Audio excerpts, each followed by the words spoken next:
भक्ति योग का वर्णन। एक सर्वाणि कर्माणि मयि सन्न्यस्य मत्परा अनन्येनैव योगेन माम ध्यायन् उपासते। गीता पाठ में 12वां अध्याय पूरी गीता का हृदय भगवान ने जीवात्मा को भक्ति कैसे मिलती है ये बताया। और जिस व्यक्ति ने भक्ति प्राप्ति के लिए साधन कर लिया उसके जीवन में फिर कमी नहीं जाती। भगवान कहते हैं करऊं सदा तिनकी रखवारी जिमे बालक राखई महतारी। जिस समय पर हमने यहाँ पर गीता का पाठ प्रारंभ किए तो हनुमान जी की कुछ ऐसी प्रेरणा रही, ऐसी कृपा रही कि यहाँ आने वाले व्यक्तियों का मन प्रसन्न कैसे हो।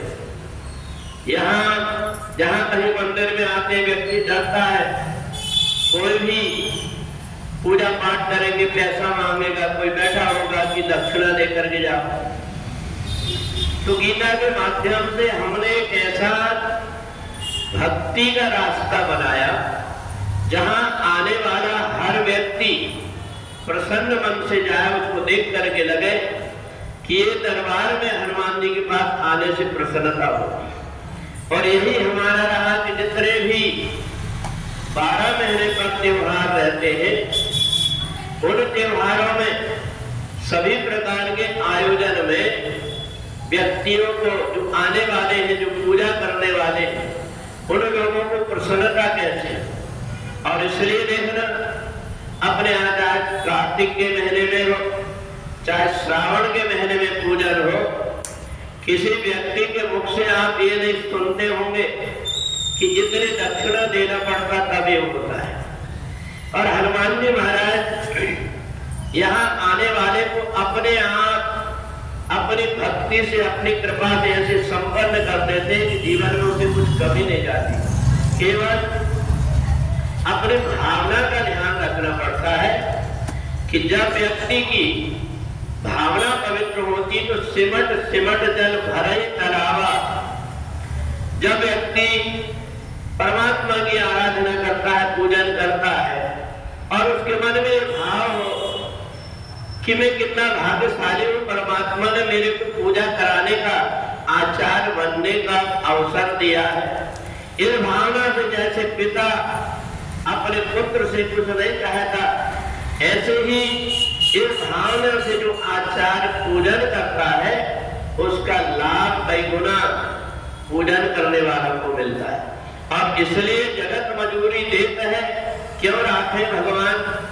भगवान के कार्य करने वाले व्यक्ति को भगवान वैसे ही रखते हैं। और इसलिए भगवान ने कहा तेषाम अहम समुद्धरता।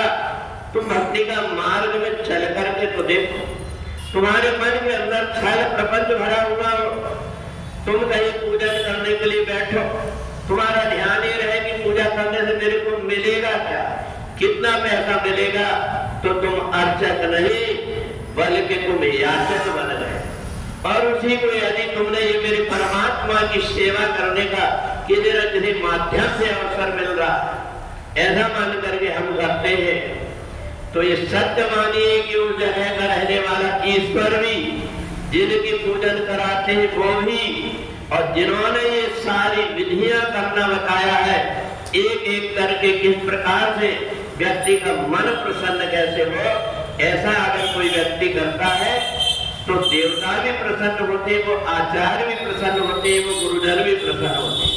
तो इसलिए देखें कि भक्ति के मार्ग में हम ऐसा रास्ता अपनाएं जिसमें छल और प्रपंच का, अपना लोभ और लालच की कोई प्रकार की कोई बात ना आए।